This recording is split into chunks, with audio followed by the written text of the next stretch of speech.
ఎందుకంటారు ఆయన మీద మన దృష్టి ఎందుకు ఉండాలి అంటే మనల్ని పుట్టించింది ఆయన.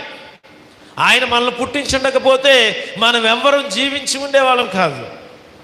పుట్టిన తర్వాత ఆకాశం ఆలకించు భూమి చెవియగు నేను పిల్లల్ని పెంచి పెద్ద చేసింది ఎవరు? మనం అనుకుంటాం మా తల్లిదండ్రులు ఎంతో కష్టపడి పెంచి పెద్ద చేశారు. తల్లిదండ్రులు కష్టపడడానికి కృప ఎవరిచ్చారు? వాళ్ళకి ఆర్థికంగా సహాయం చేయడానికి కృప ఎవరిచ్చారు? మనల్ని పెంచడానికి వాళ్ళు ఒక్కొక్కసారి వాళ్ళు ఆదమరిచినప్పుడు మనం అపాయంలో చిక్కుకున్నాడు మనల్ని కాపాడింది ఎవరు? వెనుకుండి అన్నీ దేవుడే మన జీవితంలో అడుగడుగున అనుక్షణం ప్రతి క్షణం ఆయన మనల్ని కాపాడుతున్నాడు. ఇశ్రాయేలుని కాపాడువాడు కునుకడు నిద్రపోడు, పెంచి పెద్ద చేశాడు. అంతేకాదు దీర్ఘాయువు మనకిచ్చి